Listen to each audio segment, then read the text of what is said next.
The belief that becomes truth for me is that which allows me the best use of my strength, the best means of putting my virtues into action. André Gide. It is the mind that maketh good of ill, that maketh wretch of happy, rich or poor. Edmund Spencer. We are what we think. All that we are arises with our thoughts. With our thoughts we make our world. The Buddha. Beliefs are what make the difference between a lifetime of joyous contribution and one of misery and devastation. Beliefs are what separate a Mother Teresa from a Charles Manson. Beliefs are what cause some individuals to become heroes, while others lead lives of quiet desperation. See, the power of beliefs is virtually unlimited. Our beliefs can literally create or destroy. Beliefs are not merely matters of emotion or action. They can literally change our bodies in a matter of moments. I recently had the privilege of interviewing Yale professor and best-selling author Dr. Bernie Siegel. As we began to speak about the power of belief, Bernie shared with me some of the research he'd done on people with multiple personality disorders. Incredibly, the potency of these people's beliefs, the belief that they had become a different person, resulted in an unquestioned command to their nervous system that made measurable changes in their biochemistry. Their bodies would literally transform before the researchers' eyes in a moment's notice. Patients' eye color actually changed as their personalities changed, literally from brown to blue. Physical markings on their bodies disappeared and reappeared.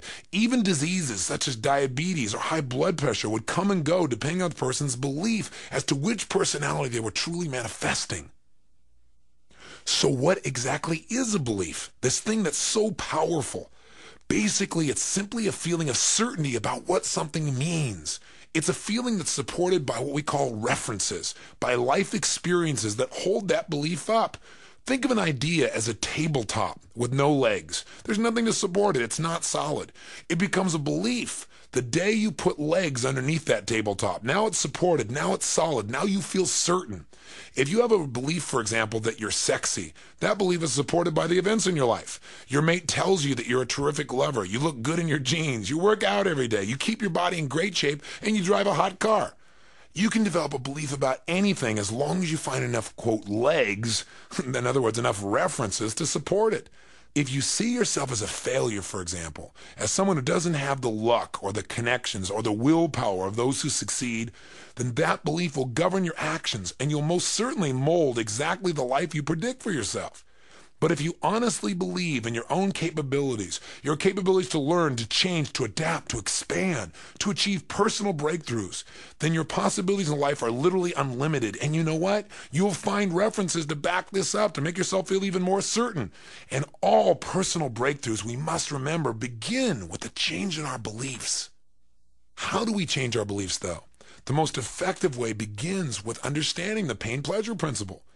Get your brain to associate enough massive pain to your old belief, and I promise you it'll change in a heartbeat.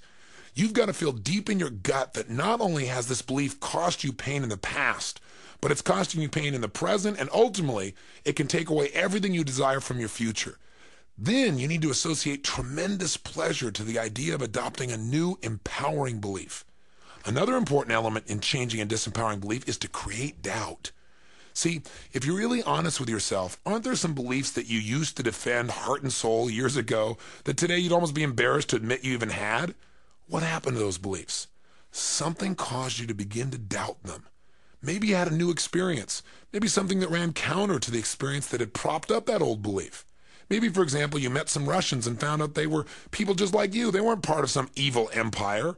Or maybe you discovered that if you relaxed and you really let yourself enjoy it, you really could look pretty good on the dance floor. In any case, something happened that planted a seed of doubt in your old limiting belief. Your mind began to re-examine or question your belief. And that's the key to beginning to break up your old limiting beliefs. If you question anything enough, eventually you'll begin to doubt it. This is a tremendously effective strategy for shedding disempowering beliefs. I mean, haven't you done this with yourself? Aren't there areas in your life where you've doubted yourself? How did you do it? You asked yourself lousy questions like, well, what if I screw up? What if I don't follow through? What if I forget what I'm supposed to do? And as you ask these questions, you begin to doubt yourself. Why not use this force for good and use it to destroy the limiting beliefs in your life? And as you question an old belief, begin to build up evidence to support your new beliefs, one that'll empower you. Give it legs. If you build up a belief enough, it'll become something even stronger. It becomes a conviction. A conviction now is a belief that is reinforced by even more powerful references. It's an irresistible force for change. For example, let's say you've decided never to eat meat again. To strengthen your resolve, talk to people who've chosen a vegetarian or vegan lifestyle. What reasons prompted them to change their diet? And what have been the consequences on their health and other areas of their life? What benefits have they received? In addition, begin to study the physiological impact that animal protein has upon our bodies. The more references you develop, the more emotional these references are, the stronger your conviction will become. It becomes a conviction if you decide to go to a slaughterhouse and watch what's being destroyed in front of your very eyes and what you're going to eat. I can promise you then it'll go from a belief that you shouldn't do this into a conviction that says, I couldn't consume this ever again. Third, find a triggering event that'll push you over the edge and make it a conviction. Or else create one of your own, just as I've described. For example, if you want to develop a conviction never to abuse drugs, make the painful consequences of drug abuse real to yourself. Watch some films, or better yet, visit a shelter and see firsthand how drug use devastates people's lives. If you vowed to give up smoking, visit the intensive care wing of a hospital and see the emphysema patients confined to oxygen tents, or look at an x-ray of a smoker's black lungs.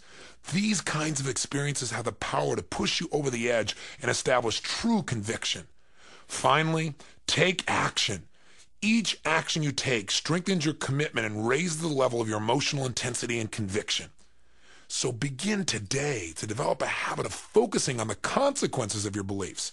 This, more than anything else, began to change my life. Become conscious. Wake up to their impact. Are they strengthening your foundation by moving you to action in the direction you desire, or are they holding you back? Right now, take 5 minutes on a piece of paper and brainstorm every belief you can think of that empowers you. Write them all down. Then take an equal amount of time and write down all the disempowering beliefs that you can think of that have limited you in your past. Stop this tape right now and do this. Too often in life we listen to a tape or we read a book and we don't really use what we're reading. Please take a moment and do this now. Stop the tape now.